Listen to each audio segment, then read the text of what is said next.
The river flowed like a silver ribbon through the valley, carrying memories and promises alike. Sarah Bennett stood at its edge, her weathered hands clutching the telegram that had shattered her world.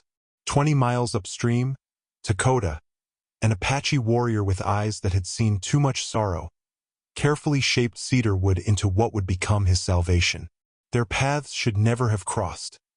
A widow from Boston and a man searching for a ghost. Yet when Sarah offered her father's tools and knowledge of boat building, something unexpected began to take shape alongside the vessel. As they worked, the river seemed to whisper secrets about healing and second chances. Could the journey they planned actually lead them somewhere neither was looking to go? Before we jump back in, tell us where you're tuning in from, and if this story touches you, make sure you're subscribed because tomorrow I've saved something extra special for you. Boston had never felt so cold, even in April. Sarah Bennett folded the telegram and placed it back in her desk drawer, where it had remained since its arrival 3 months prior. The words had not changed. Regret to inform you Captain James Bennett fell at Appomattox. Final engagement. Body returning when possible. The war had ended, but not as she had prayed. The brownstone on Beacon Hill, once filled with laughter and debate, now echoed with her solitary footsteps. James had been gone for nearly 4 years fighting, but his absence had always been temporary. Now permanence hung in the air like a shroud. Sarah ran her fingers along her father's woodworking tools, wrapped carefully in oiled cloth. A master shipbuilder, he had taught her everything, much to her mother's dismay. A lady has no business with chisels, she would say. But her father had seen something in Sarah's hands, a natural understanding of how wood could be persuaded rather than forced. The letter from her Uncle William had arrived yesterday. My health fails, and the cabin by the Colorado River sits empty. The territory is becoming more civilized, but still requires fortitude. Consider it yours if you desire change. William had gone west after the Mexican War, seeking quiet and distance from memories. She needed the same now. The small trunk didn't hold much. 2 dresses, practical clothing, her tools, James' pocket watch, and the deed to land she had never seen. The stagecoach ticket felt heavy in her hand. Arizona Territory. The name itself sounded like a foreign language. You're certain about this madness? Mrs. Carrington asked from the doorway, her face pinched with concern. The older woman had been her mother's friend and now fancied herself Sarah's guardian of propriety. What remains for me here? Sarah answered, closing the trunk. Endless sympathy calls and whispers about poor widow Bennett? Respectable widowhood is nothing to scorn. You could remarry in time. Sarah turned to the window.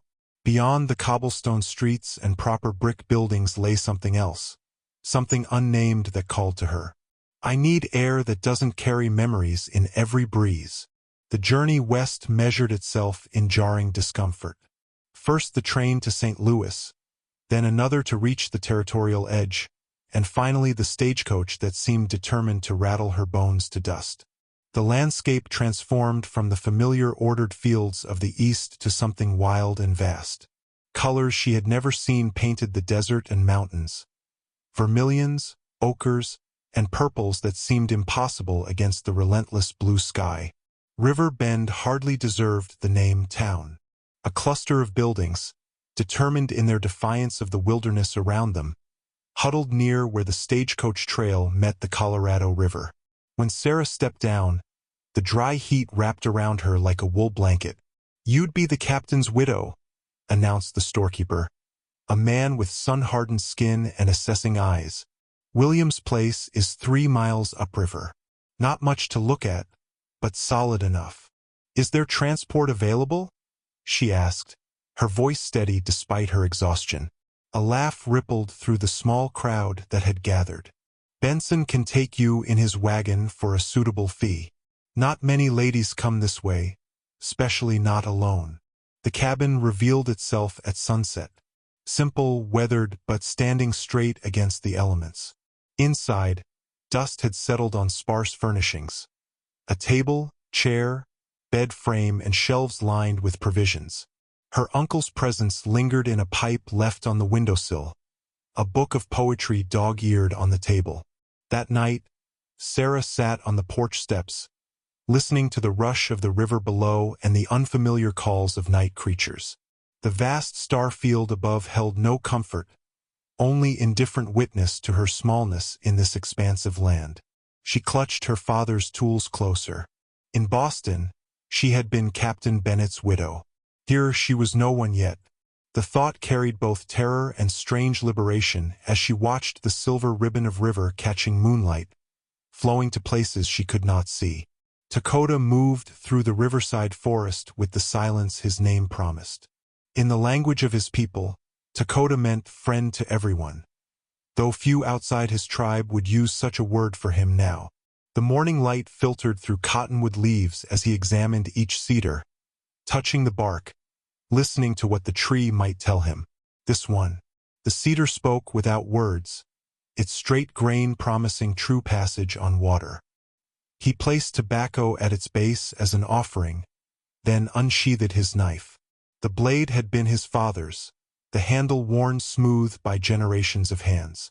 With reverence, he began the harvest, speaking ancient words of gratitude.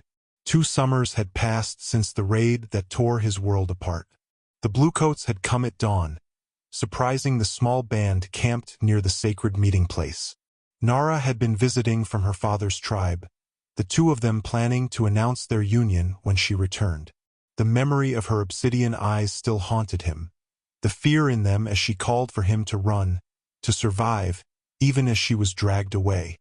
Dakota touched the eagle feather tucked in his hair wrap. Nara had given it to him the night before the raid, taken from her own ceremonial dress. "So you carry my spirit with you?" she had whispered against his ear. For months after, he had searched, following rumors and whispers.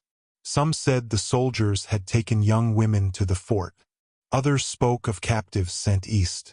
Then came word from a trader who had seen a woman matching her description at a mission far upriver, near the sacred canyon where they had first pledged themselves to one another. The boat was his last hope. The river ran swift and treacherous in places, impassable on foot. To reach the sacred place, he needed to follow the water's path as his ancestors had done. At his camp, strips of cedar already seasoned in the sun. His attempts to shape them had proven difficult. The Apache were not boat builders. They crossed rivers on simple rafts when necessary. What he needed was knowledge his people did not possess. An old man from his tribe had described the boats he had seen used by tribes far to the north, vessels that bent with the water rather than fighting against it. Dakota had tried to create such a craft, but his work was crude, the wood splitting where it should curve. He laid the fresh cedar beside his fire. In the flames he sometimes glimpsed visions. Nara's face, the sacred place with its stone altar, the river leading him forward. His people believed that fire connected the worlds of living and spirit. Perhaps tonight it would show him the way. As darkness fell, Dakota prepared himself for dreaming.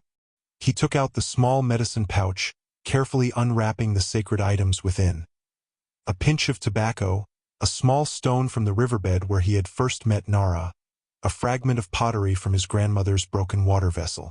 Each item held power, connection to what mattered.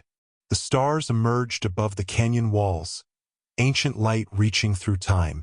Dakota recognized the patterns his grandfather had taught him to navigate by, the sky roads that had guided his people for generations.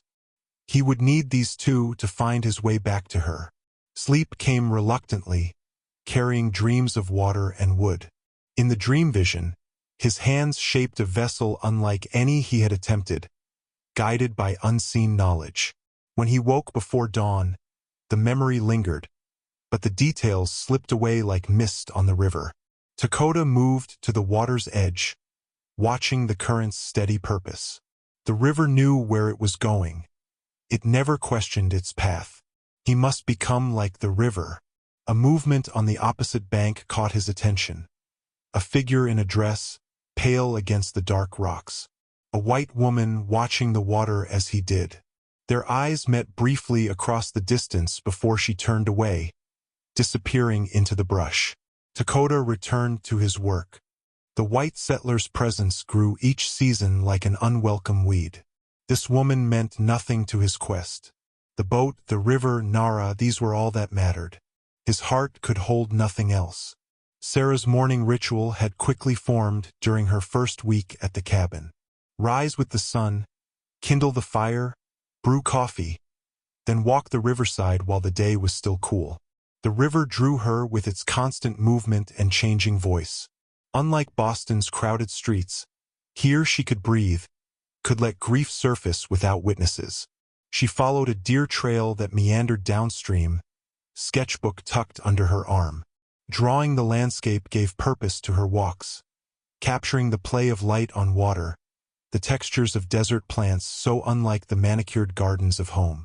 The sound of rhythmic scraping stopped her. Carefully, she moved through the brush until she could see its source. An Indian man knelt beside a misshapen frame of wood, working with focused intensity. His hands moved with practiced precision, but the frustration in his posture was evident even from a distance. He was attempting to shape a curved piece of cedar, but the wood resisted, splintering along the grain. Sarah recognized the problem immediately. Her father's voice echoed in her memory. Cedar needs persuading, not forcing. Steam it first, then it will bend to your will. She must have made a sound, for suddenly the man was on his feet, knife in hand, dark eyes locked on her position. I mean no harm, she said, stepping into the clearing with her hands visible. I was walking and heard you working. His face revealed nothing, but his stance shifted slightly. He was Apache, she guessed, from descriptions in the newspapers. Tall and lean, with obsidian hair pulled back, revealing high cheekbones and eyes that assessed her with wary intelligence. You're trying to build a boat, she continued, pointing to the wooden frame. The cedar will split if you bend it dry like that. He remained silent, but his gaze flickered between her and the failed boat frame. Sarah set down her sketchbook and approached slowly. My father built ships in Boston. I know how wood behaves. She picked up a splintered piece of cedar. This needs steam to bend properly. The man watched her, neither retreating nor welcoming. When he finally spoke, his English carried the cadence of his native tongue. What does a white woman know of boats? Sarah didn't flinch at his challenging tone. Enough to see you're going about it wrong. She knelt beside the frame, examining his work. Despite its crude construction, she recognized the potential in its design. You need proper tools, too. Not just that knife. There are no proper tools here, he replied, voice low and controlled. Sarah stood, brushing dirt from her skirt. I have my father's tools at my cabin, and I know how to use them. His expression hardened. I need no help from a white woman. And yet you need a boat. Sarah matched his gaze. Is your pride worth more than your purpose? Something flickered across his face. Surprise, perhaps, at her directness. He looked back at his failed attempt. The hours of work splintered and useless. I am Dakota, he said finally. Sarah Bennett. She didn't offer her hand, sensing it would not be welcomed. Why do you need this boat? Dakota's jaw tightened. To reach a place upriver. A sacred place. Sarah nodded, not pressing further. I'll bring tools tomorrow. We can start properly. She turned to leave, then paused. Unless you prefer to keep failing. His silence followed her all the way back to the cabin. That evening, Sarah unwrapped her father's tools with reverent hands. The planes, chisels, awls, and saws that had shaped magnificent ships now destined for a simple river boat. She remembered watching him work in the shipyard, his patience as he taught her to read the grain, to understand wood's language. A woman has no business in boat building, her mother had protested. Sarah has shipwright's hands, her father had replied. Would be a sin to waste them on needlepoint alone. Now, in this wild place, those hands would build again. She wasn't sure why she had offered to help the Apache man.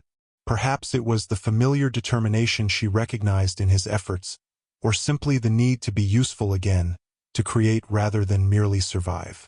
As she carefully oiled each tool, Sarah wondered if he would truly be there tomorrow, if this tenuous connection to another human soul would hold. In this vast landscape of strangers, even an unwilling companion seemed preferable to the hollow echo of her own thoughts. The morning sun had barely cleared the canyon rim when Sarah arrived at the riverside clearing. She carried her father's toolbox and a small bundle wrapped in oilcloth.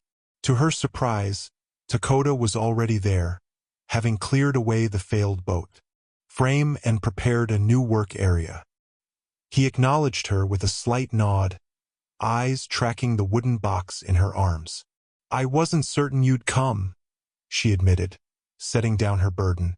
"I wasn't certain you'd return," he countered, the ghost of something like humor in his voice. Sarah unwrapped the oilcloth, revealing a loaf of bread and dried meat. "We'll need to eat if we're working." She placed the food on a flat rock, then opened the toolbox. Dakota's eyes widened slightly at the array of specialized tools, each nestled in its proper place. His fingers hovered over a spoke shave, not quite touching it. "My father believed in proper tools for proper work," Sarah explained, lifting out a crosscut saw. "First, we need a design. Not just an idea, but measurements. Proportions matter in a boat." Dakota frowned. "The river does not care about white man's measurements. The river cares very much about whether your boat floats or sinks," Sarah replied evenly. She pulled out her sketchbook and a pencil. "How many people will it carry?" "Two," he answered after a pause. Sarah nodded and began sketching. A canoe design, then, narrow for speed, but stable enough for the current. Her pencil moved with confidence, creating lines that gradually formed a graceful vessel. Dakota watched her hands with curious intensity. "You have done this before." "Designed, yes. Built only small boats with my father." She glanced up. "Have you selected the wood?" He led her to several cedar logs he had harvested, showing her the straight grain and proper aging. Despite his lack of boat-building experience, he knew wood. Sarah ran her hands along each piece, listening to what they told her fingertips. "These will do," she approved. "Now we need to make a steam box for bending the ribs." Working together proved easier than either expected. Dakota built a fire while Sarah constructed a simple steam box from stones and spare wood. They spoke little, finding a rhythm that required minimal words. By midday, they had split the first cedar log into planks using iron wedges from her father's tool collection. Sarah demonstrated how to use each tool, her movements precise and confident. Dakota learned quickly, his hands adapting to unfamiliar implements with natural grace. When she showed him how to use the plane to smooth rough planks, their fingers briefly touched as she corrected his grip. Both pretended not to notice. "Why do you help me?" Dakota asked suddenly as they paused to eat. Sarah considered the question, watching the river flow. "I need purpose," she answered honestly. "And you need a boat. Your people do not approve of you being here," he observed. Sarah gave a slight laugh. "I've met exactly 7 people in River Bend, and I doubt any of them care what I do." "They will care," Dakota stated with certainty. "White women do not help Apache. Perhaps this one does." Sarah brushed crumbs from her skirt and returned to work. By late afternoon, the boat had begun to take shape. The keel lay straight and true, the first ribs soaking in the steam box. Tomorrow they would bend them to form the hull's curve. "It will be good," Dakota said, surveying their progress with satisfaction. "It will," Sarah agreed. She packed her tools carefully, each returning to its proper place. "Same time tomorrow?" Dakota nodded, then reached into a pouch at his waist. He held out a small carved animal, a beaver, its teeth working on a tiny log. "The builder of dams," he explained. "I made this while waiting." Sarah accepted the carving, surprised by the gesture and the delicate craftsmanship. "It's beautiful. Thank you." As she walked back to her cabin, the wooden beaver warm in her pocket, Sarah realized she had gone a full day without thinking of James or Boston or grief. Instead, her mind was filled with boat designs, the smell of cedar, and the quiet presence of a man who spoke more with his hands than his words. For the first time since receiving the telegram, she felt a flutter of something like anticipation for tomorrow. Days settled into a rhythm as spring deepened in the canyon. Each morning, Sarah would arrive with her tools and sketchbook, often finding Dakota already at work. The boat took shape beneath their hands, ribs bent and secured, planking fitted with increasing precision, each piece joining the next in a dance of wood and water. Sarah added to her sketchbook daily, drawings of the boat's progress, the river's changing moods, and occasionally, when he was absorbed in work, Dakota's profile against the canyon wall. These last sketches she kept to herself, turning the page quickly if he glanced her way. "The river speaks differently today," Dakota observed one morning as they caulked seams with pine pitch. Sarah paused, listening. The water's voice did seem deeper, more urgent after yesterday's distant thunderstorms. "What does it say?" "That rain has fallen in the mountains." His hands moved steadily, pressing the pitch into the seam. "The waters rise. My people say rivers remember every stone they have touched, every season they have witnessed." "Like the rings in a tree," Sarah mused. "My father said you could read a ship's timber like a book. Storms survived, droughts endured. Your father was wise." Dakota glanced at her tools. "He taught you well." "He did." Sarah smiled at the memory. Mother was scandalized.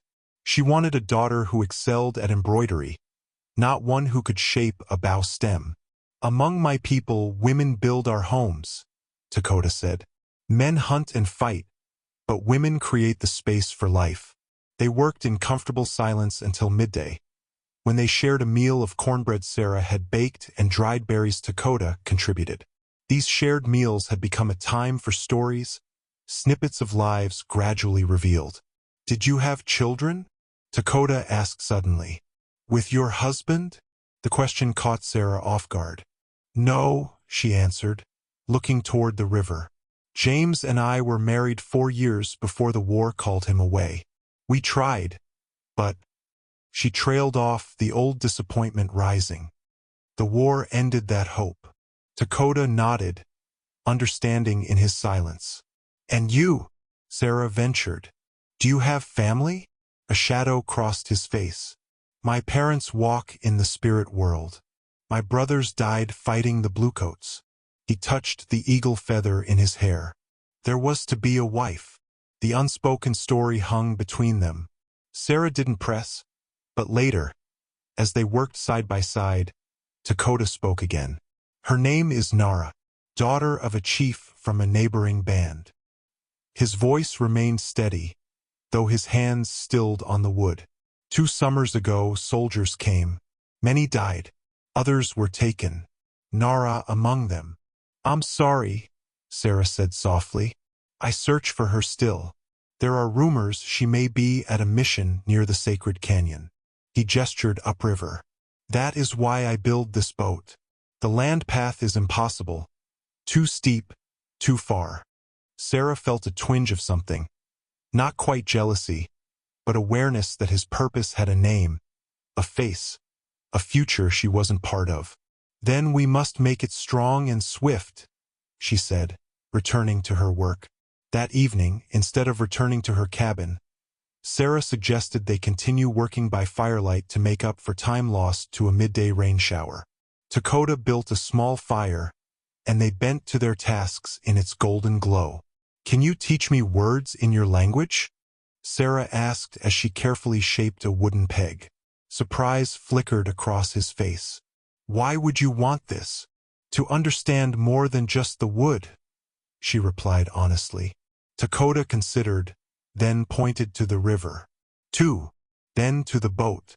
"Sissas." His hand moved to the fire. "Khan." Sarah repeated each word, her pronunciation making him almost smile. She pointed to her sketchbook. "Book," she said, then opened it to show him the English alphabet she had written. "These make words." His fingers traced the letters with curiosity. "The marks speak." "They do, if you know how to hear them." She wrote his name, then hers beneath it. "Dakota, Sarah." He studied the shapes, then took the pencil awkwardly, attempting to copy what she had written. His hand, so skilled with knife and wood, struggled with this new craft. Yet he persisted until he could form the letters of his own name. In the firelight, with the river murmuring beside them and stars appearing overhead, they created a small bridge between worlds, not just with spanning water, but understanding crossing the distance between their separate lives. 3 weeks into their boat-building project, Sarah needed supplies from River Bend. The small settlement had begun to feel distant in her mind, overshadowed by the daily rhythm of work at the riverside and the growing familiarity with Dakota's quiet presence. The storekeeper's gaze followed her as she selected flour, coffee, and sugar. His previous neutral politeness had cooled to something less welcoming. "Ain't seen you in town much," he remarked, tallying her purchases. "I've been occupied with a project," Sarah replied, counting out coins. "So I hear." He glanced meaningfully at a group of men by the door. "Word is you're harboring an Apache buck on your property." Sarah stiffened. "I'm not harboring anyone. He's building a boat, and I'm assisting." A derisive laugh came from one of the men. "That what they call it back east?" Heat rushed to Sarah's face, but she kept her voice steady. "I don't believe I've had the pleasure of an introduction, sir." A tall man with a silver star pinned to his vest stepped forward. "Sheriff Mills, ma'am. And it's my duty to inform you that fraternizing with Indians puts this town at risk." "Risk of what exactly?" Sarah gathered her purchases. "Learning something about boats?" The sheriff's jaw tightened.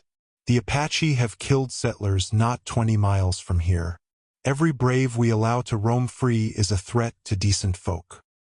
"He's not roaming. He's working. And he has a name, Dakota." A woman near the dry goods shelf made a disapproving noise. "It ain't proper. A white woman alone with a savage. What would your husband think?" "My husband is dead," Sarah replied coldly. "And I don't require anyone's approval for my associations." Sheriff Mills blocked her path to the door. "I'll be checking on you regular like, Mrs. Bennett. For your own safety." "I've never felt safer," Sarah said, meeting his gaze squarely. She nodded to the star on his chest. "That badge doesn't give you authority over who I choose as friends." The ride back to her cabin was tense, Sarah's thoughts churning. She had known, of course, that her arrangement with Dakota would raise eyebrows, but the undercurrent of hostility had caught her off guard. When she reached the boat-building site, Dakota was applying a mixture of pine resin to the hull. He looked up, reading her expression immediately. "The town knows," he stated simply. Sarah nodded, setting down her supplies. "The sheriff mentioned checking on me. For my safety." Dakota's hands stilled. "This will bring trouble. Let it." Sarah picked up a cloth and joined him in sealing the hull. "The boat is nearly finished. They can gossip all they want. It is not gossip that concerns me." Dakota's voice was low. "White men with guns concern me. Sheriff Mills is full of bluster. Bluster can become bullets quickly." Dakota stood, wiping resin from his hands. "I should go. Find another place to work." "And abandon weeks of work?" Sarah shook her head. "No. We finish what we started." That evening, as Sarah prepared to leave, the sound of approaching horses made them both tense. Sheriff Mills appeared around the bend, accompanied by 2 deputies. Their hands rested casually on holstered pistols. "Evening, Mrs. Bennett." Mills tipped his hat with mock courtesy, eyes scanning the nearly completed boat. "Quite a project you've got here." "It is," Sarah replied, standing her ground. Is there something you need, Sheriff? Mills dismounted, the leather of his saddle creaking. Just making sure our local Apache isn't causing trouble. He turned to Dakota, who stood motionless beside the boat. You got a pass to be off the reservation, Chief? There is no reservation for my people yet, Dakota answered evenly. I hunt and camp on ancestral lands. This ain't your land anymore, one deputy spat. Government's been mighty generous letting your kind live at all after what you did at Hanson's Creek. I was not at Hanson's Creek, Dakota said. His voice controlled despite the tension evident in his stance. One savage is much like another, Mills replied with a shrug. He turned back to Sarah. Mrs. Bennett, as sheriff, I'm advising you to send this Indian on his way. Town meeting last night voted to clear this area of unaffiliated natives. On what authority? Sarah demanded. Territorial security. Mills' hand still rested on his pistol. We aim to protect our citizens. I am a citizen, and I don't want your protection, Sarah said firmly. Dakota is my guest and my friend. The boat will be finished soon, and we'll be on our way upriver. We? Mills raised an eyebrow. You're going with him? The question hung in the air. Sarah hadn't considered it consciously until now, but the answer came without hesitation. Yes, I'm helping navigate. She lifted her chin. Unless there's a law against boat travel I'm unaware of? Mill's eyes narrowed. No law yet, but fair warning. You leave with him, don't expect a welcome when you return. After the lawman departed, Dakota turned to Sarah. You should not have said that. Said what? That you will come upriver. Sarah began packing her tools with determined movements. We need to finish faster. They'll be back, and with less talk next time. Dark clouds gathered over the canyon rim, promising an evening storm. Sarah and Dakota worked with renewed urgency, aware that their time might be measured in days, not weeks. The boat was nearly complete, a sleek canoe crafted with a blend of Apache knowledge and Boston shipbuilding techniques. We should secure it before the rain comes, Dakota said, glancing at the threatening sky. They dragged the vessel beneath an overhanging cliff, then quickly gathered their tools. The first heavy drops began to fall as they took shelter in the same rocky alcove. Perfect timing, Sarah remarked, watching sheets of rain transform the landscape. Lightning flashed, illuminating the river's roiling surface. Dakota built a small fire well back from the entrance, where the overhang protected them from wind and water. The space was intimate, barely room for two people to sit without shoulders touching. Sarah became acutely aware of his presence beside her, the scent of cedar and pine resin that clung to his skin and clothes. You are quiet, Dakota observed after a while. Sarah twisted the gold band on her left hand, a habit she developed since James' death. I was thinking about choices, she admitted. The sheriff believes I've made a poor one. Have you? Dakota's question held no judgment, only curiosity. No. Sarah's answer came without hesitation. But I'm not who I was 3 months ago. That woman would never have considered traveling upriver with an Apache man she barely knows. You know me better than you think, Dakota said. Hands that work together learn truths that mouths don't speak. Thunder rumbled overhead, and the fire crackled in response. Sarah found herself telling him about Boston. The crowded streets, the proper society, the life she had been expected to live. James was kind, she said, the memory of her husband surfacing without the usual sharp pain. We were friends first, then husband and wife. He respected my mind, which was rare. But there was always something missing. She stared into the flames. We tried for children. When none came, he said it was God's will. I wondered if it was God's mercy, not tying a child to a marriage that was more friendship than passion. Dakota listened without interruption, his dark eyes reflecting firelight. The war changed him, Sarah continued. His letters became shorter, harder. When the telegram came, she twisted her wedding ring again. I grieved, but I also felt released. Is that terrible? No, Dakota said simply. Truth is never terrible, only truth. The storm intensified, rain hammering the earth outside their shelter. Somehow the elemental violence made their conversation more intimate, as if they existed in a world apart. Tell me about Nara, Sarah said softly. Dakota was silent so long she thought he wouldn't answer. Then, she was the daughter of Chief Maka of the mountain people. Our tribes were old enemies, but there was a peace council. His voice took on a different quality, warming with memory. She wore her hair with blue beads woven through it. She spoke against her father at the council, saying young people should not carry old hatreds. I had never heard a woman speak so in a council. Sarah smiled, imagining the scene. You loved her immediately. Not immediately, Dakota corrected. First, I respected her courage. Love came later when we met at the river crossing. She gathering medicine plants, I hunting. She knew plants that could heal wounds my people thought fatal. How did you keep meeting? If your tribes were enemies. The sacred place upriver, where the canyon walls have paintings from the ancient ones. Neutral ground. His expression softened. We met through 4 seasons before planning to join our lives. The raid came the night before she would return to tell her father. Sarah hesitated, then asked the question that had been on her mind. How can you be sure she's still alive? After 2 years. I am not sure, Dakota admitted, pain evident in his voice. But a trader saw a woman with blue beads in her hair at the mission near the sacred canyon. Until I know, I must search. As the fire burned low, Sarah found herself removing her wedding ring, studying it in the dim light. With deliberate movements, she placed it in a small pocket of her sketchbook. What does this mean?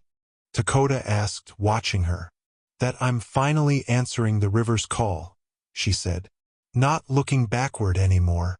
Outside, the storm began to ease, rain softening to a gentle patter. In the distance, coyotes called to one another across the valley. Lonely, questioning sounds that seemed to echo something unspoken in the shelter. Tomorrow, Dakota said quietly, we will finish the boat. Their eyes met in the fading firelight, and Sarah felt a connection that required no words, no explanations, as natural and inevitable as the river finding its way to the sea. Morning arrived with pristine clarity after the storm. The river ran higher, its voice deeper and more insistent. Sarah and Dakota surveyed their boat with critical eyes, testing every joint and seam. It's ready, Sarah declared, running her hand along the smooth gunwale. The boat may be ready, Dakota replied. But you are not. Sarah raised an eyebrow. I've been on boats before. Boston Harbor is not the Colorado. Dakota gestured to the current. This river has moods, spirits, can kill as easily as carry. He led her to a small inlet where a crude raft was tied to a cottonwood. Before we take our boat, we practice. You must learn to read water. Sarah eyed the makeshift craft dubiously. On that.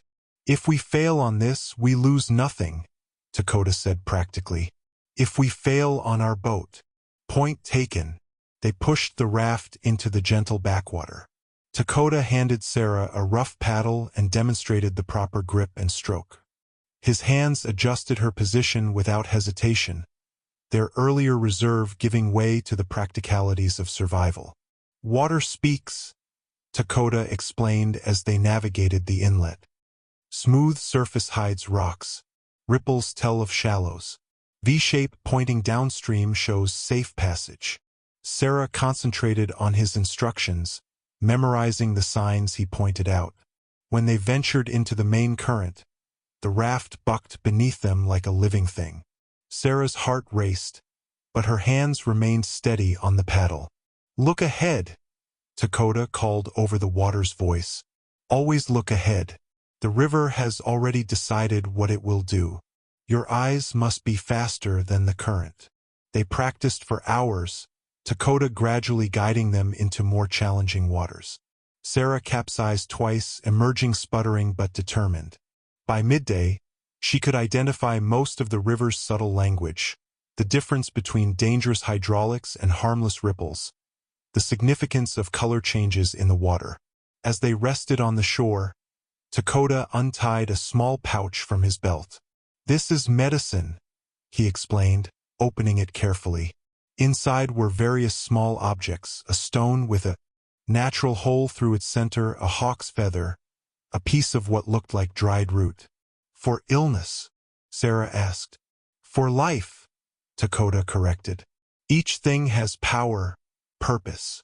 He pointed to the stone. "To see clearly when waters are muddy. To the feather, to ride wind and current. The root, to give strength when arms grow tired." Sarah listened intently, not dismissing his beliefs as superstition as she once might have. 3 weeks of working together had taught her that Dakota's understanding of the natural world was profound, if expressed differently than her own. "My people would call this sacrilege," she mused, "putting faith in objects instead of God." "Not objects," Dakota said. "The spirit within objects. All things alive in different ways." He hesitated, then selected a small piece of polished turquoise from the pouch. "For you. Protection on water." Sarah accepted the stone, feeling its smooth surface warm in her palm. "Thank you. I have something for you as well." She reached into her sketchbook and removed a drawing she had made of the river from her cabin's viewpoint. "So you remember this place when your journey takes you elsewhere." Dakota studied the drawing, appreciation evident in his expression. "You see truly," he said simply, carefully tucking the paper into his shirt. The sun had begun its descent when they returned to the boat. Sarah gestured to the vessel with pride. "Does she have a name?" "Apache do not name boats," Dakota replied. "Well, I'm not Apache, and my father taught me that every worthy craft deserves a name." Sarah considered the sleek canoe thoughtfully. "What is your word for hope?" "Ndahua." "Then that's her name." Sarah pronounced it carefully. "Ndahua," because she carries both our hopes. As they made final preparations, calculating supplies and planning their departure, Sarah felt a curious lightness. The life she had left behind, proper Boston society, widowhood, even the lonely cabin, seemed to belong to a different woman entirely. "We leave at dawn?" she asked. Dakota nodded, his eyes scanning the horizon. "The sheriff will return soon. Better to be on water, where he has no power." Sarah thought of the townspeople's hostility, the sheriff's threats. "What will we find upriver?" she asked suddenly. Dakota's gaze was steady, but something vulnerable flickered behind his composure. "Truth," he said. "Whether it brings joy or sorrow, we will find truth." That night, in her cabin, Sarah packed only essentials. Practical clothing, her sketchbook, a few provisions. The rest she left behind, feeling neither regret nor attachment. Tomorrow the river would take them, and whatever awaited, Nara, danger, disappointment, or something yet unimagined, they would face it together. Sarah knew visiting River Bend one last time was a risk, but they needed supplies for a journey of uncertain length. She deliberately chose mid-morning when the store would be least crowded, hoping to slip in and out with minimal confrontation. The settlement appeared drowsy in the morning heat, only a few figures moving along the dusty main street. Sarah tied her horse outside Gunderson's general store, straightened her shoulders, and pushed through the door. The storekeeper's face hardened when he saw her. "Mrs. Bennett," he acknowledged stiffly. "Mr. Gunderson." Sarah placed her list on the counter. "I'll need these items, please." He scanned the paper, eyebrows rising. "Planning a trip?" "Just stocking up," she replied neutrally. Gunderson's expression suggested he didn't believe her, but he began gathering the supplies. Coffee, flour, salt, ammunition for the small pistol James had left her, dried fruit, and medical supplies. That'll be cash, he said when finished. Your credit account's been closed. Sarah looked up sharply. On whose authority? Mine. It's my store. He avoided her gaze. Town council suggested it'd be prudent, given your associations. Sarah counted out the coins without comment, though anger burned in her chest. As Gunderson wrapped her purchases, the bell above the door jingled. Two women entered, Mrs. Peterson, the blacksmith's wife, and Mrs. Larson, whose husband ran the livery stable. Their conversation halted abruptly when they saw Sarah. Mrs. Bennet, Mrs. Peterson said coldly. Still with us, I see.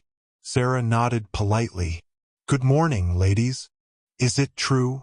Mrs. Larson asked, unable to contain her curiosity. You're consorting with that Apache? Right out in the open. If by consorting you mean building a boat, then yes. Sarah collected her packages. His name is Dakota, and he's been nothing but respectful. Mrs. Peterson made a scandalized noise. Have you no shame? Your husband not even cold in his grave. My husband died at Appomattox nearly a year ago, Sarah replied evenly. And I don't see how my friendships concern anyone but myself. Friendships? Mrs. Peterson's voice rose. Is that what they're calling it now? You've gone native, Mrs. Bennet. Living alone has addled your mind. Sarah moved toward the door, but Mrs. Larson blocked her path. My Thomas says that Indian's been seen watching the town. Scouting, he says, probably for a raid. And you're helping him. That's absurd, Sarah replied, patience wearing thin. Dakota has no interest in your town. Sheriff Mills says different. Gunderson interjected from behind the counter. Says he's known to the army. Troublemaker. Probably looking for revenge for that business at Hanson's Creek. He wasn't at Hanson's Creek, Sarah said firmly. So he says. Mrs. Peterson sniffed. They're all liars, those savages. Something snapped in Sarah. The only savagery I've witnessed here is how quickly this town turns on someone who doesn't conform to your narrow expectations. She faced the small group that had gathered. You don't know him. You haven't tried to know him. You just fear what's different. We know his kind, Gunderson insisted. Killed the Hansons, even the children. Butchered them. And white men have never killed innocent Apache? Sarah challenged. This territory is soaked in blood from both sides. Someone has to be willing to see past it. The door opened again, and Sheriff Mills entered, his gaze immediately finding Sarah. Mrs. Bennet. Thought I might find you here.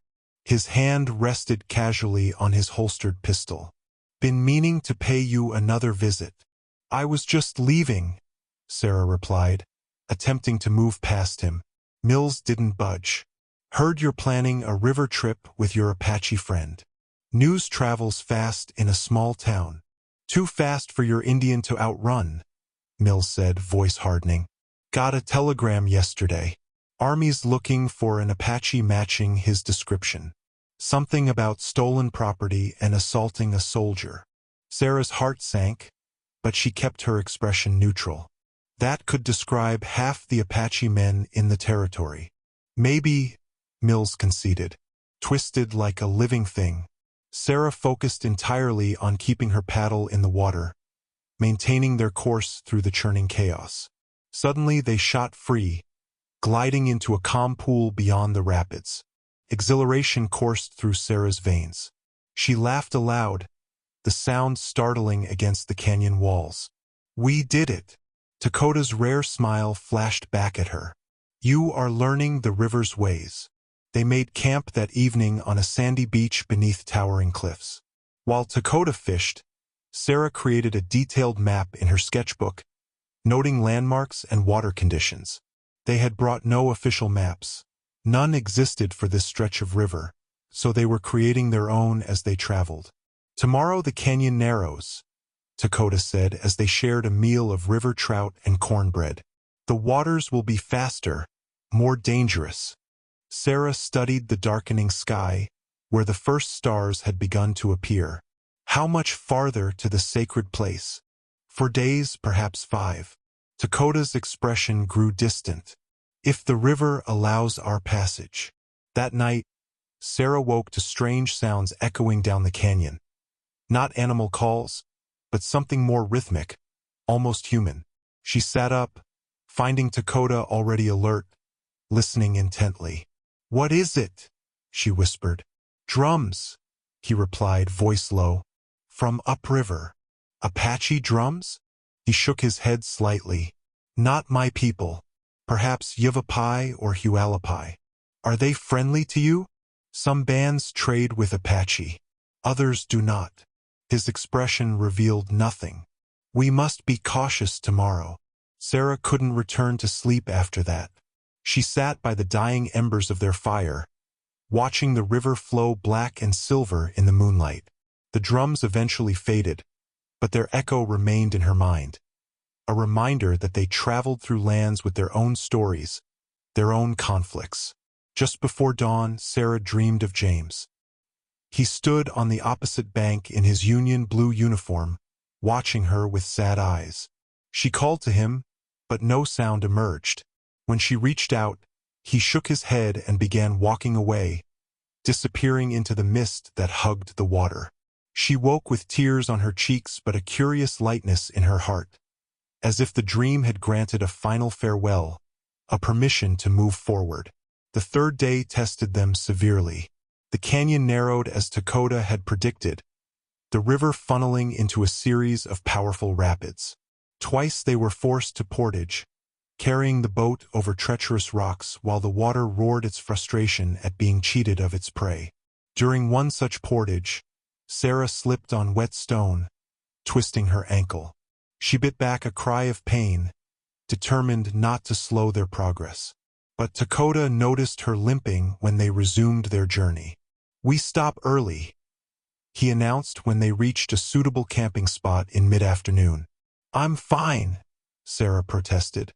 "We should keep going while we have daylight. A small injury becomes large if not respected," Dakota replied, already beaching the canoe. "The river will wait." He built a fire, then disappeared into the surrounding brush, returning with several plants Sarah didn't recognize. With practiced movements, he crushed the leaves into a poultice, applying it to her swollen ankle with gentle hands. "My grandmother was a medicine woman," he explained, binding the poultice with a strip of cloth. "She taught me that healing is a gift that travels between people, like the river between banks." The coolness of the poultice seeped into Sarah's skin, gradually numbing the pain. She watched Dakota's face as he worked, the concentration in his dark eyes, the slight furrow between his brows, the strength and gentleness coexisting in his hands. "Thank you," she said simply when he finished. He met her gaze directly, something unspoken passing between them before he turned away to prepare their evening meal. That night, the drums returned, closer now, their rhythm more urgent. And beneath their beat, Sarah thought she heard a woman's voice, though whether in song or lamentation, she couldn't tell. Dawn of the fourth day brought ominous skies and a changed river. Overnight, the water had risen nearly a foot, carrying debris from unseen tributaries upstream. Branches, uprooted plants, and once, disturbingly, what appeared to be part of a wooden structure. "Storm in the mountains," Dakota observed, studying the churning current. "Makes dangerous water." Sarah's ankle had improved with Dakota's treatment, though it remained tender. More concerning was the throbbing headache that had developed overnight, accompanied by an unusual thirst she couldn't seem to quench. "Should we wait for the river to calm?" she asked, trying to keep her voice steady despite her discomfort. Dakota shook his head. "It will rise more before it falls. Better to travel now, find higher ground for next camp." He glanced at her with concern. "You are not well." "Just tired," Sarah insisted, unwilling to delay their journey. "I'll be fine once we're moving." They loaded the boat carefully, securing their supplies against the rougher conditions. The first hour passed without incident, though the current ran swift enough that they barely needed to paddle, focusing instead on steering through the scattered obstacles. Then the canyon made a sharp bend, and the river's voice rose to a roar. "Hold tight," Dakota called as they rounded the curve and confronted a maelstrom of churning water. These rapids dwarfed anything they had faced before, a chaotic descent where the river dropped several feet over a series of submerged ledges. There was no time to portage, no chance to beach the boat. The current had them fully in its grip. Sarah dug her paddle deep, following Dakota's lead as they aimed for the least treacherous route. The boat bucked violently, water crashing over the gunnels. A partially submerged log appeared suddenly in their path. "Left!" Dakota shouted. Sarah drove her paddle hard, but the current fought her. They struck the log with a sickening crack. Sarah felt her paddle snap, the shock reverberating up her arms. The broken half disappeared into the foaming water. "Use your hands," Dakota called back to her, his own paddle working furiously. Sarah plunged her arms into the icy water, trying to help steer with cupped palms. The cold intensified her headache, sending waves of dizziness through her. Still, she fought to keep them oriented toward the main channel. A final drop sent them airborne for a heart-stopping moment before they crashed back into calmer water. The boat spun twice, then steadied. Dakota's quick assessment confirmed they were battered but intact. "We must land," he announced, pointing to a small cove ahead. Sarah could only nod, suddenly too exhausted to speak. The world had taken on a strange, wavering quality, as if viewed through disturbed water. By the time they reached the shore, she could barely help beach the boat. Dakota was at her side instantly, his hand on her forehead. "Fever," he said grimly. "River sickness." Sarah tried to stand but found her legs uncooperative. "I just need to rest," she murmured. "More than rest." Dakota lifted her as if she weighed nothing, carrying her to a sheltered spot beneath an overhang. "You drank river water." Had she? Sarah couldn't remember. The past hours blurred together, punctuated by thirst and the constant roar of water. Perhaps she had scooped up a handful during their frantic navigation. Dakota built a fire with practiced speed, then searched their supplies for the herbs he needed. Sarah drifted in and out of awareness, her fever climbing. The canyon walls seemed to breathe around her, expanding and contracting with each surge of pain through her skull. "James?" she called out once, confused by the shadows. "Is that you by the water?" Cool hands pressed a bitter liquid to her lips. "Drink," Dakota's voice commanded from somewhere far away. The medicine burned going down, but Sarah swallowed obediently. Time lost meaning after that. Night and day blended as fever dreams took her, visions of Boston in flames, of James walking into the river, of her father's workshop filled with boats that sailed through the sky. Through it all, Dakota remained a constant presence. He bathed her forehead with cool water, spooned broth between her parched lips, and chanted soft words in his language that seemed to hold the worst of the fever at bay. "Don't leave," she murmured during a moment of clarity, clutching his hand. "Don't go looking for her without me."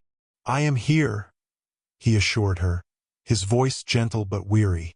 She realized dimly that he must have been awake for days, tending to her without rest. "I've never had anyone fight for me before," she whispered. "James loved me, but he left for war. My parents loved their ideas of me, not who I was." "Sleep," Dakota said, smoothing her hair back from her damp forehead. But he didn't release her hand. In her delirium, Sarah spoke truths she might never have revealed otherwise. About her loneliness in Boston society, her relief when the war took James away, her fear that she was fundamentally unlovable. "I think I could love you," she confessed to the shadowy figure beside her. "Is that wrong?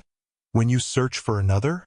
If Dakota answered, the fever took her again before she could hear his response. Sarah's fever broke on the third day of their unplanned camp. She woke to find Dakota carving a new paddle from a piece of driftwood, his hands moving with practiced precision despite obvious fatigue. "How long?" she asked, her voice rough from disuse. He looked up, relief evident in his eyes. "3 suns. The fever spirit held you tightly." Sarah pushed herself to sitting position, muscles protesting after days of inactivity. The headache had receded to a dull throb, and her thoughts felt clear again. "You stayed with me the whole time." It wasn't a question, but Dakota nodded. "You would have done the same." The simple truth of his statement settled between them. Sarah recalled fragments of her fever dreams and wondered how much she had revealed in her delirium. Dakota's expression gave nothing away. "We've lost time," she said, looking at the river. "Time matters less than life," Dakota replied. "Another day of rest, then we continue." True to his word, they remained at the sheltered cove through the following day, Sarah gradually regaining her strength while Dakota completed the new paddle and repaired minor damage to their boat. The river had receded to normal levels, once again clear rather than muddy with runoff. On the morning of their departure, Sarah stood at the water's edge, testing her returning strength. Something moved on the opposite bank, a flash of color against the canyon wall. She squinted against the morning sun. "Dakota!" she called softly. "Someone's there." He was beside her instantly, hand on his knife. Across the river, a figure emerged from the brush, a white man in buckskins, leading a laden mule. He raised a hand in greeting. "Ho there!"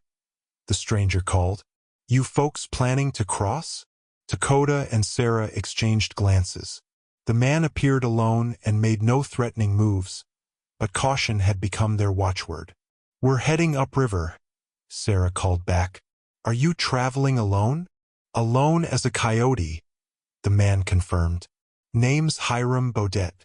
Trapping and trading these parts going on 5 years now." He gestured to the calm stretch of river between them. "Mind if I join you for a spell?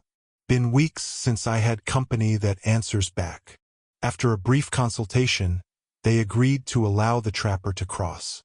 Dakota remained vigilant as Baudet expertly navigated the river atop what appeared to be a bundle of logs lashed together, his mule swimming stoically alongside.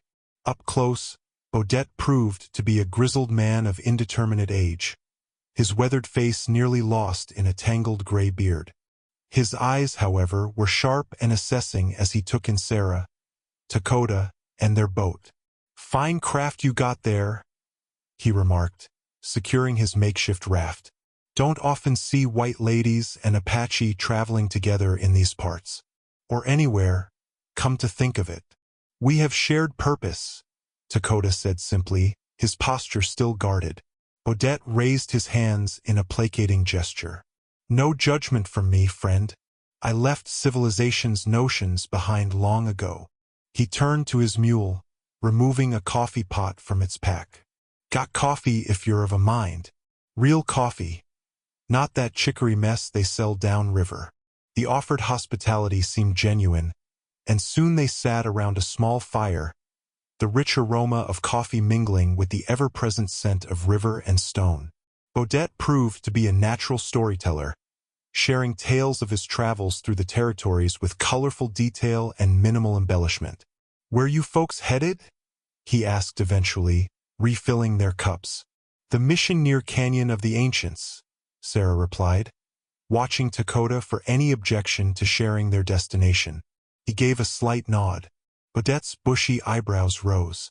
"Old Padre Montoya's place? Been there myself last month. Strange spot for a mission. Middle of nowhere, handful of converts, mostly women and children." Dakota leaned forward slightly. "You saw the people there?" "Sure did. Traded some pelts for supplies." Baudet scratched his beard thoughtfully. "Mostly Yavapai, couple Hualapai. 1 or 2 might have been Apache. Hard to tell sometimes when they're in mission clothes." "Any with blue beads?" Dakota asked, his voice carefully controlled. "A woman with beads in her hair?" Odette's eyes narrowed with sudden understanding. Ah, that's your shared purpose? Is it? He considered for a moment. Can't say as I noticed blue beads specific. But there was something. He rummaged through his pack and withdrew a small leather pouch. Got this in trade from a woman at the mission. Mexican fella there said she didn't speak much. Been there 'bout 2 years. He emptied the pouch into his palm, revealing a small silver locket on a broken chain. Dakota's sharp intake of breath was barely audible. He reached for the locket, fingers stopping just short of touching it. May I? Sarah asked on his behalf. Odette handed it to her. The locket was tarnished but finely made, with delicate engravings on its surface. Sarah carefully opened it to reveal a tiny scrap of blue cloth inside. Dakota's face remained impassive, but his eyes never left the locket as Sarah placed it in his palm. It was hers, he said softly. A gift from her mother. Odette nodded sagely. Thought it might be important to someone. That's why I kept it. He took a long sip of coffee. Should warn you though, military patrols been through that area. Looking for Apache, they said, making everyone nervous at the mission. Sarah watched Dakota's face as he closed his fingers around the locket. For the first time since they'd met, she saw something she recognized immediately. Hope, fragile but unmistakable. Odette traveled with them for half a day before their paths diverged. He heading west toward Hualapai territory, Sarah and Dakota continuing upriver. Before parting, the trapper had shared valuable information about the terrain ahead and the location of the mission. 2 more days on water, he advised. Then look for the stone that resembles a bear standing. Canyon narrows there. Mission's half-day's walk from river. The silver locket now hung around Dakota's neck, tucked beneath his shirt, but occasionally touched like a talisman. Since receiving it, he had grown both more focused and more distant, his thoughts clearly traveling ahead to their destination and what, or who, might await them. Sarah found herself watching him when he wasn't looking, noting the subtle changes in his demeanor. His hope was palpable, charging the air between them with unspoken complications. She tried to ignore the hollow feeling beneath her ribs when she considered their journey's end. Dakota reunited with Nara. Sarah? Where? The question remained unanswered as they navigated the increasingly mystical landscape. The canyon had changed character, the walls now adorned with streaks of red, orange, and purple minerals that bled down the stone like ancient tears. The river itself seemed to whisper differently here, its voice more hushed, as if approaching hallowed ground. We enter the sacred waters, Dakota explained as they paddled through a series of gentle bends. My people have come here since before memory to speak with ancestors and seek visions. Sarah understood why. There was something otherworldly about this stretch of river, the quality of light, the perfect stillness of the air despite the water's movement. The way sound carried clearly yet felt somehow contained. Near midday, they rounded a bend to find the first petroglyphs, ancient symbols carved into the patinated canyon walls. Spirals, handprints, animal figures, and human forms danced across the stone canvas, telling stories Sarah couldn't read but felt nonetheless. Who made these? She asked, voice instinctively lowered. The ancient ones, Dakota replied with reverence. Those who dwelled here before my people, before the Hualapai, before all who live now. They built homes in the cliffs and planted corn in the high places, then disappeared like morning mist. They beached the boat to examine the carvings more closely. Sarah ran her fingers gently over a spiral pattern, feeling the indentations made by stone tools centuries or even millennia ago. This one speaks of water journeys, Dakota explained, pointing to a series of wavy lines and connected spirals.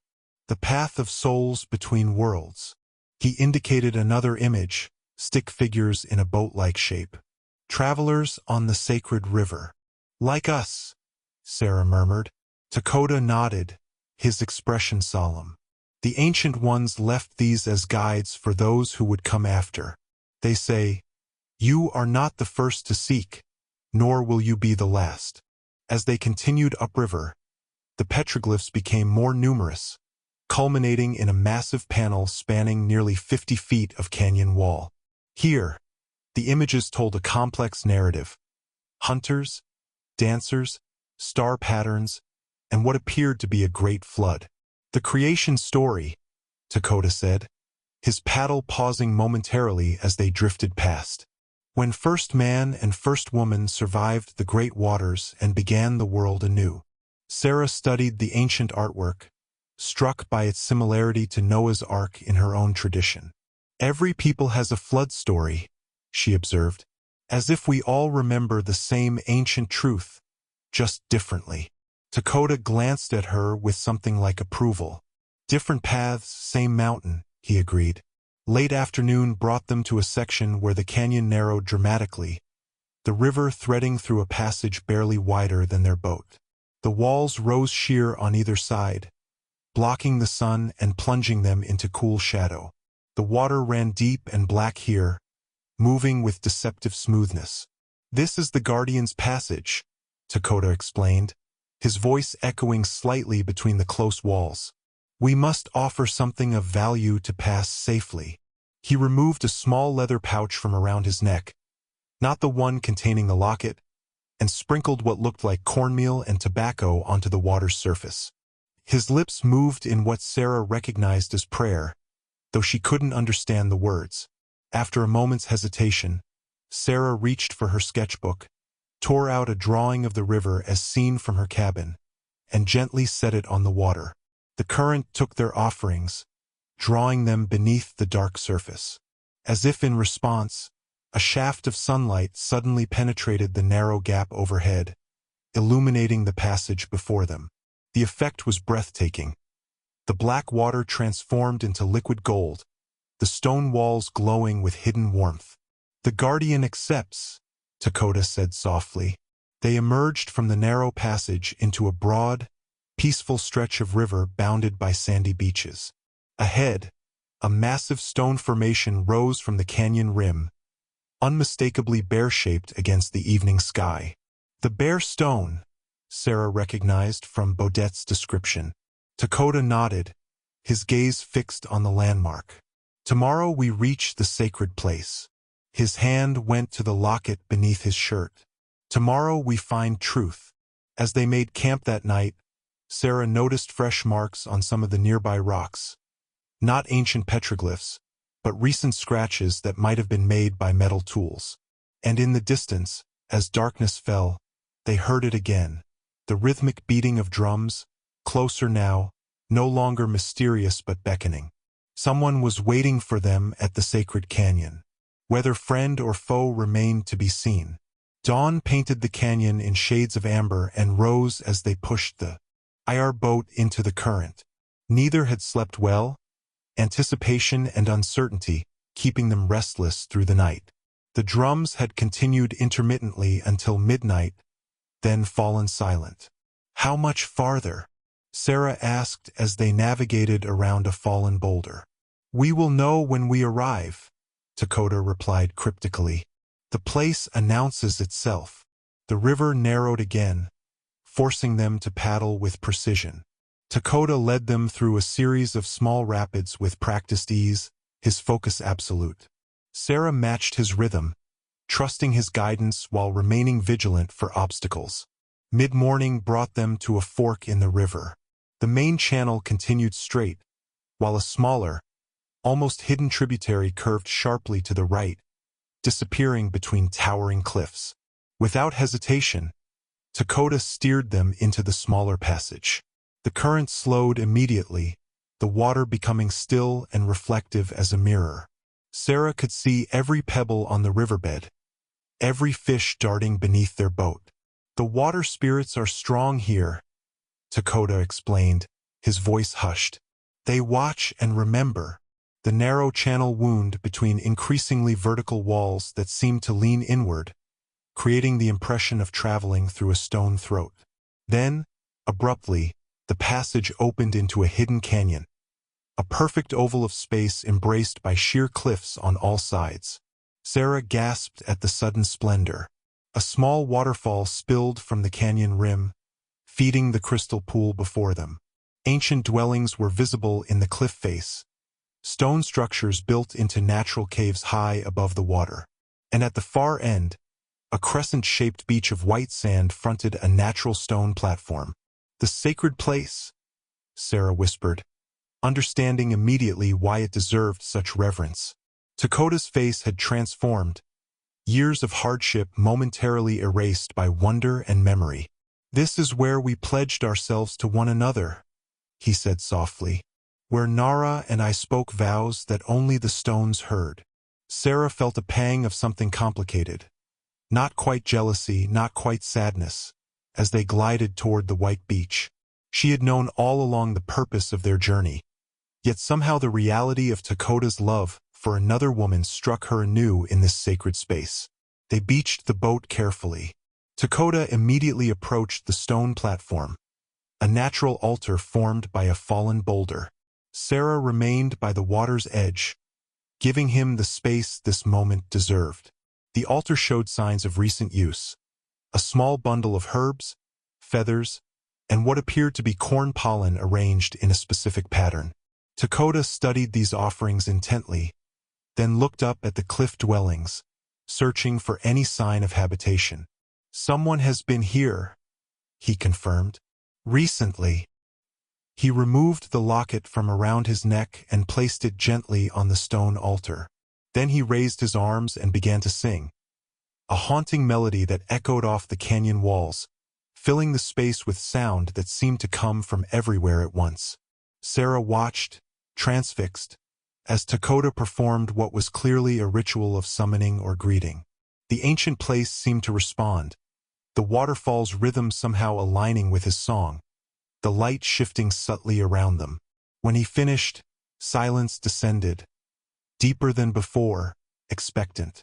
They waited, minutes stretching like hours, but no one appeared. "Perhaps they've gone to the mission," Sarah suggested gently. Dakota shook his head. "The offerings are fresh, no more than a day old." His eyes scanned the cliff face again.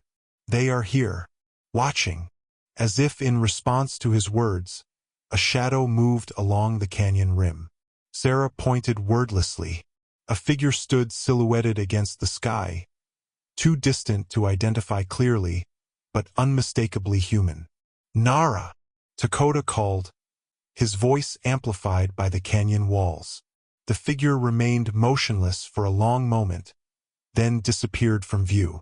Dakota started toward a narrow path that wound up the cliff face, but before he could begin the ascent, movement at the canyon entrance caught their attention. A small boat entered the sacred pool, pulled by a single occupant, an elderly woman in a dress that combined Apache and European elements. Her long white hair was bound with leather cords, and around her neck hung what appeared to be a medicine pouch similar to Dakota's. As she approached, Sarah noticed two things simultaneously: the woman's eyes, sharp and evaluating despite her age, and the blue beads woven into the leather cords of her hair. Dakota went completely still. "The beads," he whispered. The old woman beached her craft and stood facing them, leaning slightly on a walking stick adorned with feathers and small bells. "I have waited long for you, Dakota of the mountain Apache," she said in a voice strong despite its age.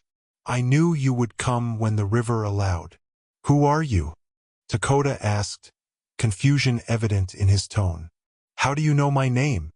The woman's weathered face held both sadness and compassion. "I am Kinalda, medicine woman of the canyon people." She touched the blue beads in her hair. "And I was with Nara when she walked to the spirit world." The world seemed to stop spinning as Dakota absorbed the medicine woman's words. His face, usually so controlled, revealed everything: shock, disbelief, devastating grief. "No," he said simply, the single word containing worlds of denial. Kinalda's expression remained compassionate but firm. "Come," she said, gesturing toward a small cave opening near the stone altar. "There are things you must know," things she wanted you to know. Sarah stood uncertainly by the water's edge, feeling like an intruder in this moment. "I should wait here," she offered quietly. The medicine woman turned her penetrating gaze toward Sarah. "You are part of this journey now. You too must hear." Inside the cave, a small fire burned in a central pit, illuminating walls covered with paintings both ancient and new. Kinalda seated herself opposite the entrance, motioning for them to join her. From a deerskin pouch, she removed a bundle wrapped in faded blue cloth. "After the soldiers came," she began, her voice taking on the cadence of formal storytelling. "Many died. Others were taken. Nara was among those captured, but she escaped during the journey to the fort. She was wounded, a soldier's bullet in her side." Takoda's jaw tightened, his hands clenched into fists on his knees. "She remembered the sacred place," Kinalda continued. "Knew you would search for her here if you lived. She traveled for many days, the wound festering. I found her collapsed on the white beach, fever already claiming her strength." "You could not heal her?" Takoda asked, his voice raw. "Some wounds are beyond healing," the old woman replied gently. "The bullet had poisoned her blood. I made her comfortable, eased her pain. For 7 days she held to life, waiting, hoping you would come." Sarah felt tears welling in her eyes, imagining Nara's vigil, hoping for Takoda while life slipped away. The parallel to her own husband's death, alone on a battlefield far from home, struck her with painful clarity. "Before she walked to the spirit world," Kinalda continued, "she gave me these." The medicine woman unwrapped the blue bundle, revealing a collection of beads, the same distinctive blue as those in her hair, along with a small bone knife and a braided lock of black hair. "She asked me to keep them until you came, to tell you she had gone to the skyward but would wait for you there." Takoda reached for the items with trembling hands, cradling them as if they might shatter. The rigid control that had defined him since Sarah met him finally broke. A sound escaped him, part groan, part keening cry, as he bent over Nara's possessions. Without thinking, Sarah moved to his side, her hand resting lightly on his shoulder. To her surprise, he didn't pull away. "She is buried there," Kinalda said, pointing toward the stone altar outside, "beneath the place where you pledged yourselves to one another. I have tended her spirit these 2 years, keeping the sacred fire, offering prayers to ease her journey." "The blue beads in your hair," Sarah said softly. Kinalda nodded. "She asked that I wear some, so her spirit would recognize me as guardian of this place." Her eyes moved to Takoda. "And so you would know me when you came." "How did you know I would come?" Takoda asked, his voice steadying despite the tears that streaked his face. "Nara knew," the old woman replied simply. "And the river told me, just as it told me she was coming, and later, that you were bringing another." Her gaze shifted meaningfully to Sarah. "I don't understand," Sarah said. "What do I have to do with this?" Kinalda studied her with those penetrating eyes. "The river brings what is needed. 2 years ago it brought Nara to me so she would not die alone. Now it brings you both, him to find truth, you to find purpose." The medicine woman rose and moved to a small niche in the cave wall, returning with a clay pot decorated with geometric designs. "This is sacred water from the spring above. Tonight we will perform the ceremony of release and renewal. You," she looked at Takoda, "to release Nara's spirit fully to the skyward, and you," her gaze moved to Sarah, "to release the ghost of your husband who still walks in your dreams." Sarah started in surprise. She had told no one about her dreams of James. "How did you know?" Kinalda's weathered face softened slightly. "Your eyes carry shadows that do not belong to you, and the river speaks of those who travel with us, seen and unseen. As darkness fell, they gathered at the stone altar." Kinalda had prepared a circle of stones with the 4 sacred directions marked by different colored crystals. In the center, she built a small fire of cedar and sage, the aromatic smoke rising in a straight column in the still air. Dakota placed Nara's beads and the lock of hair on the altar. Sarah, after a moment's hesitation, added her wedding ring, carried but unworn since the night in the storm. "These are anchors," Kinalda explained, "tying spirits to earth when they should be free." She began a soft chant, sprinkling herbs into the fire that caused the flames to flare blue and green.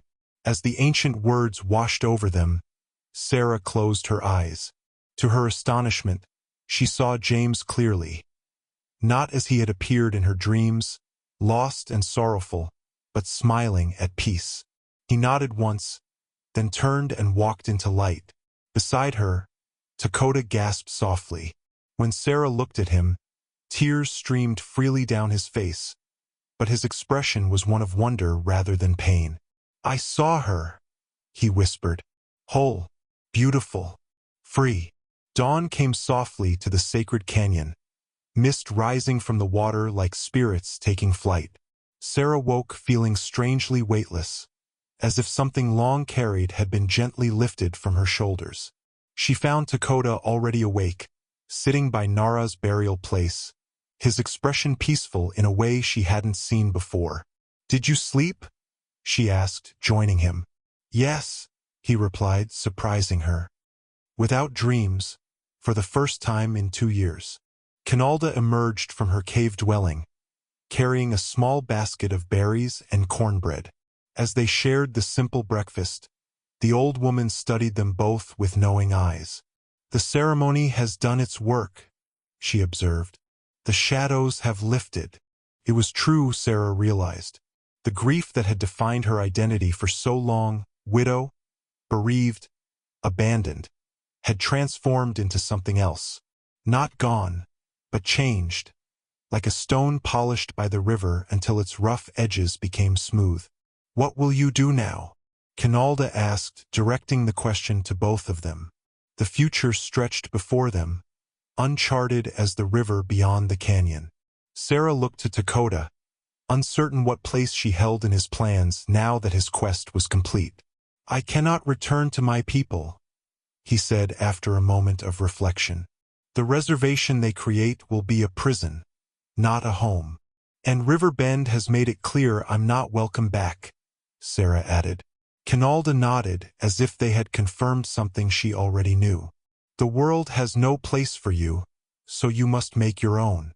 She gestured toward the canyon entrance. "Beyond the next bend, the river joins with another. There is good land there where the waters meet, far from soldiers and settlements." "You've been there?" Dakota asked. "Many seasons ago." The old woman's eyes grew distant with memory. "A place of balance between water and land, mountain and valley. We could build there," Sarah said, the idea taking root as she spoke. "A home, a new beginning." Dakota looked at her with an expression she couldn't quite read. "We." Heat rose in Sarah's cheeks. "I only meant—" "Yes," he interrupted gently. "We." One word, but it contained multitudes, acknowledgement of what had grown between them, recognition that their paths had permanently converged. As they prepared to depart, Dakota spent a final hour by Nara's burial place, speaking softly in Apache. Sarah gave him privacy for this farewell, helping Kinalda gather herbs from the canyon walls. "He will always carry her in his heart," the medicine woman observed as they worked. "I know," Sarah replied without jealousy, "as I will carry James." "But now there is room for more," Kinalda said with quiet certainty. "The heart expands with each love, each loss." When it was time to leave, Kinalda presented them with gifts. For Sarah, a small clay pot of healing salve. For Dakota, an eagle feather to replace the one he had carried of Nara's. "For your new journey," she explained. Before boarding their boat, Dakota disappeared briefly into the woods, returning with a small wooden carving, a bird with outstretched wings. "For you," he said, placing it in Sarah's palm. "My people believe birds carry messages between worlds. This one speaks of freedom." The carving was exquisite, capturing the essence of flight in simple, flowing lines. Sarah closed her fingers around it, feeling the smooth wood warm against her skin. "It's beautiful," she said softly. "Thank you." They pushed off from the white beach, Canalda watching from the shore. The current caught them gently, carrying them toward the canyon entrance. "Will you stay here alone?" Sarah called back to the medicine woman. "The river brings those who need this place," Canalda replied, her voice carrying clearly across the water. "I am never truly alone." As they passed beneath the stone archway marking the canyon's threshold, Dakota paused his paddling, looking back one final time at the sacred place where one journey had ended and another begun. "She would have liked you," he said unexpectedly.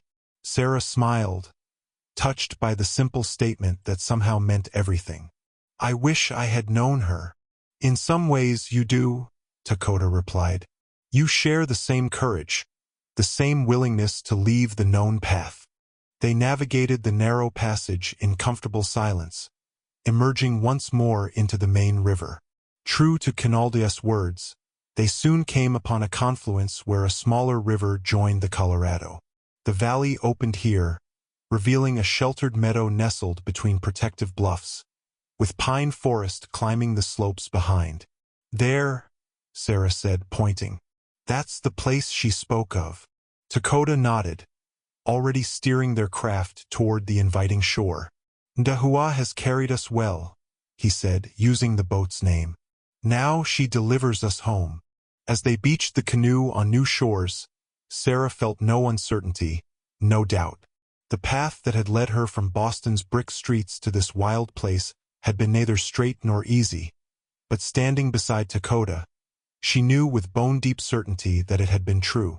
They would build something here, not just a shelter, but a life, different from what either had imagined, yet somehow more right than any path they might have walked alone. "The river continues," Dakota observed, gesturing to the waters flowing beyond their chosen spot, "even when we step ashore." "Yes," Sarah agreed, taking his hand in hers, "but sometimes the journey changes." Together, they turned toward the meadow and the future it promised. Two people from different worlds who had found, in each other's company, the healing that neither could have found alone.